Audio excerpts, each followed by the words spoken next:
na mtazamaji wa runinga ya Kagia TV mahali ulipo, hii ikiwa ni runinga ya Kagia TV na tutakuwa tu tunakueleza baadhi ya mambo ambayo yameweza kufanyika leo, na tutakuwa tunakupeleka katika eneo la Emurua Dikirr ambapo uchaguzi mkuu wa eneo hilo umeweza kufanyika, na kati ya viongozi ambao wameweza kuchaguliwa utaweza kuona ya kwamba ni uchaguzi ambao uliweza kufanyika baada ya mbunge wa Emurua Dikirr Johana Ng'eno kuhakikisha kwamba ameweza kuiaga dunia kutokana na ajali ya ndege iliyoweza kufanyika. Kwa hivyo baadhi ya Wakenya wa Emurua Dikirr waliweza kufika asubuhi na mapema na kuhakikisha kwamba wameweza kufanya uchaguzi. Ni uchaguzi ambao uliweza kufanyika asubuhi na mapema, lakini ilibidi maafisa wa polisi waweze kuchukua doria kuhakikisha kwamba hali ya usalama imeweza kuhakikisha kwamba imeweza kwenda kabambe, na tumekuwa tukifuatilia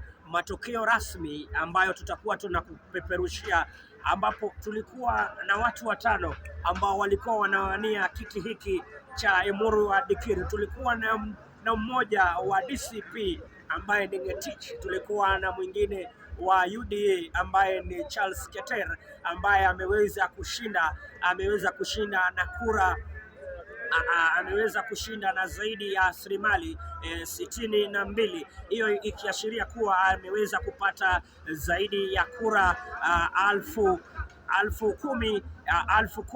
10,309, ambapo ameweza kufuatwa na yule wa DCP ambaye pia ameweza kushinda na asilimali ya 49. Kwa hivyo wale wengine ambao ni wa PNU, wengine ni wa Ford Kenya wameweza kupata zaidi ya rasilimali zaidi ya 10. Kwa hivyo uchaguzi ambao umeweza kufanyika eneo la Emurua Dikirr, Charles Keter wa chama cha UDA ameweza kupeperusha bendera na kuhakikisha kwamba ameweza kushinda. Kwa hivyo kuanzia asubuhi na mapema tumekuwa tukifuatilia habari hizi kwa kina ili tuhakikisha kwamba tumeweza kukueleza, je, eneo la Emurua Dikirr, je, maamuzi ilikuwa vipi, na je, watu wa Emurua Dikirr wameweza kuamua vipi? Je, kiongozi ambao wameweza kuchagua basi atakapoingia katika bunge la kitaifa, je, atakuwa ana sheria vyema?